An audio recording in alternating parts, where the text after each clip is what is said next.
when he was in Washington and says that there are big differences between Abdullah and President Obama when it comes to this fight. Republican Congressman Duncan Hunter, who met with King Abdullah 2 days ago in Washington. Sir, welcome back to America's Newsroom. What do you expect from Jordan?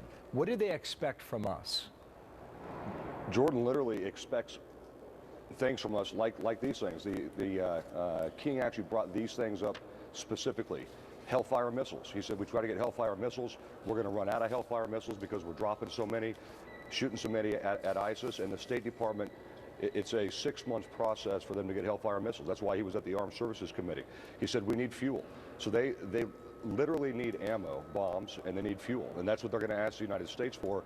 And number two, United States needs to put troops embedded with the Jordanian military and the other militaries that are there, the Free Syrian Army, the Peshmerga, so at least we can call for American air power helping out the Jordanians as they go in, if they choose to. I mean, because that's how you use American air power. You got to have Americans on the ground calling for it. So you got to have those two things. They need weapons and ammo, and they're going to need people on the ground calling for air power. Okay, let me pause you right there. Joe Manchin, Sure. Democratic Senator from West Virginia, said what you said. He said he could not believe the amount of red tape it takes to go ahead and give them what they need, night vision goggles. This on top, by the way, of $1 billion in American aid that we're giving them annually already to the country of Jordan. But take that second point now.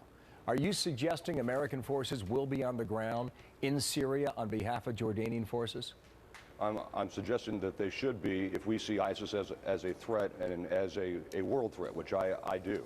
Now, I'm not the president, right? So it depends on how the president views this. If he can't say that it's radical Islam, if he doesn't see ISIS as a world threat, then no, he's not going to put American forces on the ground because he doesn't think that they're worth fighting, basically, with American forces. But we're not talking about leading here.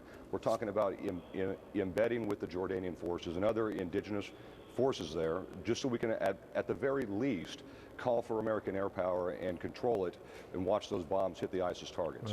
You talked about language there a couple times. Let's contrast some language here. This from King Abdullah, apparently with members of Congress, talking about until our military runs out of fuel and bullets, he'll pursue ISIS. Jordanian Army spokesman, our punishment and revenge will be as huge as the loss of the Jordanians. That's a quote as well. That, when contrasted with what the president said the other day when talking about